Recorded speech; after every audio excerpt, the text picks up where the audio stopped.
So I've written down several things that you should think about when you're trying to consider whether or not you should wear motorcycle gear every time that you're hopping on a motorcycle.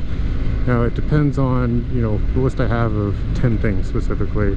The first one is going to be your personal choice on safety. You know, everybody has a different personal opinion on how safe they want to be when they're riding a motorcycle. And as you're riding a motorcycle, there's inherently different risks depending on how you are personally on the motorcycle and how you're riding it. So realistically, compared to everything else that's on this list, it's your personal choice on whether or not you want to ride with motorcycle gear every single time that you ride, or it could be just in different situations. But everybody's opinion is going to be slightly different in this case. Now, another thing to consider when you're thinking about your gear is the different levels of armor. So you're going to see this CE armor levels, and it's on everything that pretty much you're going to purchase, whether that's jackets, boots, that could be your gloves, your helmet.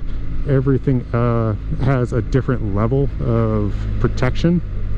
And if you are going to be looking at specifically the armor that you would put with inside of your jacket or with inside of your pants, you do have to consider they have basically two levels. There's level 1 and level 2. Your level 1 is going to be more minimal. Your level 2 is going to be higher, so there's more impact resistance. Now, when I talk about impact resistance, there's typically two things you're going to hear in terms of if you do go down on a motorcycle. There's abrasion resistance and impact resistance. The impact resistance is the actual force of you hitting the ground on once you come off of your motorcycle. So typically those areas where they're going to put that gear is going to be in your shoulders and your elbows and your knees, your hips, because those are the areas that are going to be impacted the most when you do actually fall off of your motorcycle and are likely to impact the ground at the first point of contact. And then you have abrasion resistance, which is you sliding along the ground.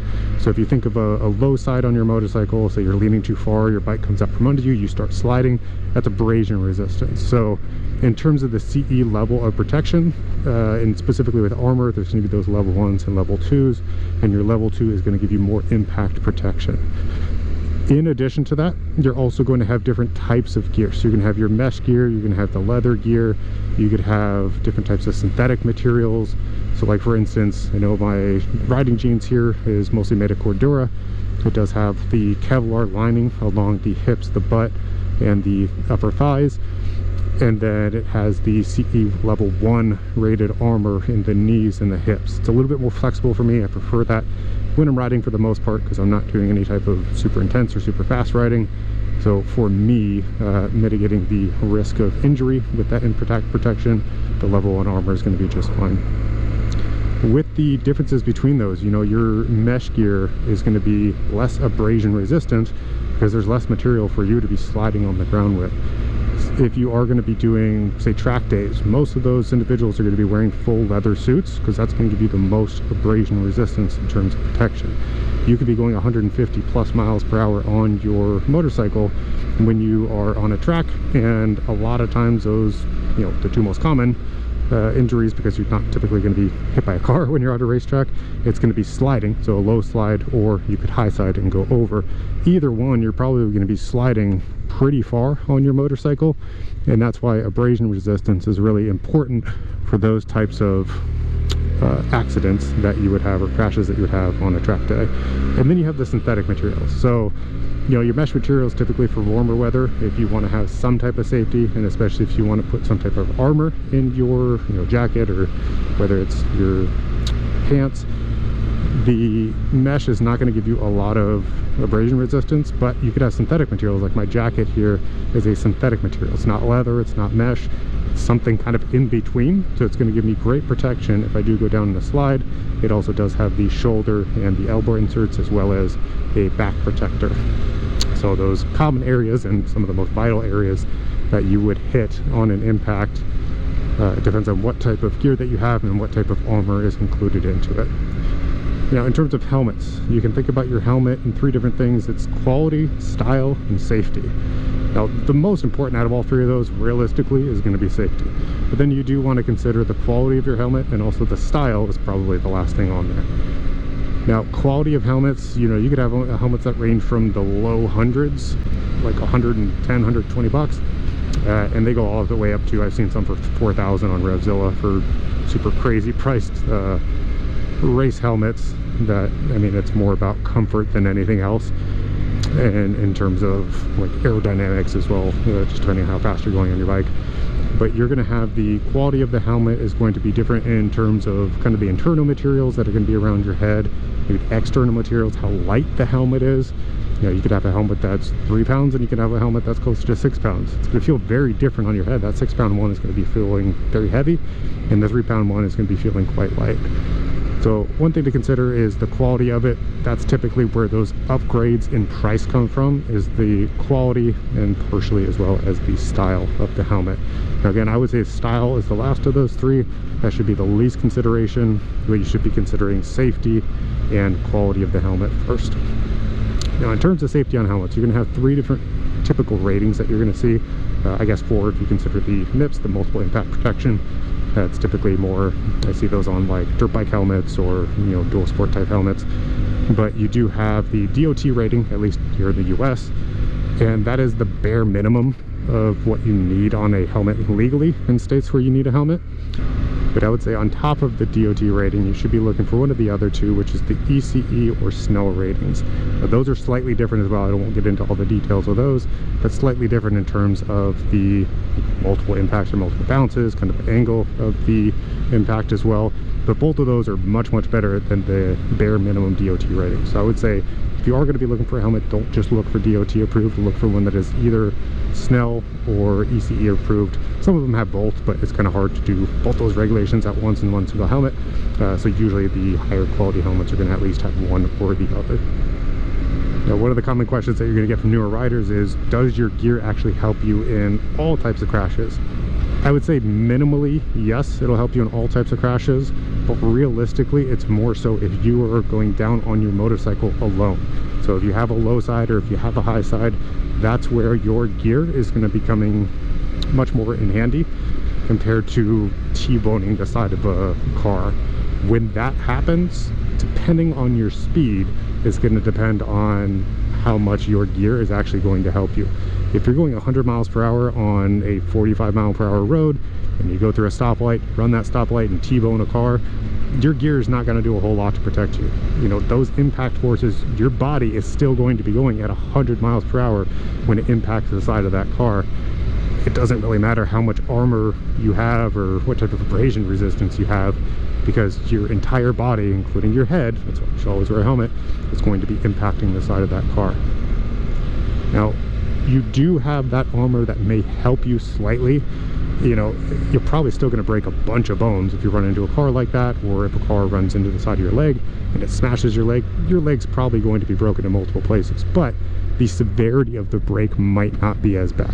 So that's one thing to consider, why you might want to always wear gear, even if you're, you know, in high city traffic, even if you're going 25 miles per hour.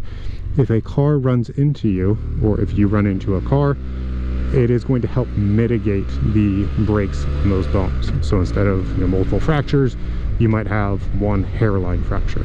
So it does help minimally, but is not going to save you from breaking your bones, especially in a high-speed impact. Now, you do also have to consider the comfort versus safety trade-offs with your gear. If you are, for instance, I started riding in Las Vegas, and it was the end of summer, but still September, very hot. It was still in the hundreds most of the days. Some days were over 110. I did not want to go out in gear like this that's meant for weather below about 75, 80 degrees. It's really, really uncomfortable to be in that type of gear. So that's why I bought mesh gear. For my first set, it was actually a mesh gear because I was riding in hot weather. And it was much more comfortable sitting at a stoplight for 2 minutes in 110 degree weather in mesh gear compared to being in something like this. But that's a trade-off for me, because that mesh gear is not going to be as good in terms of the abrasion resistance if I do go down this slide. So that's something that you have to be willing to understand what you want in those trade-offs. Do you want more comfort? Do you want more safety? Typically those are not intertwined unless you're going for really, really high quality, expensive gear. Some of those you can get really great mesh gear with very good abrasion resistance. If you're getting a jacket that's $150, maybe $200, it's probably not going to be top quality, and you're going to have some of those trade-offs as well. You also have to consider the type of riding that you're going to be doing. Are you somebody that wants to get into stunt riding? Are you wanting to go to track days? You know, the differences in the type of riding is going to depend on the type of gear that you should have.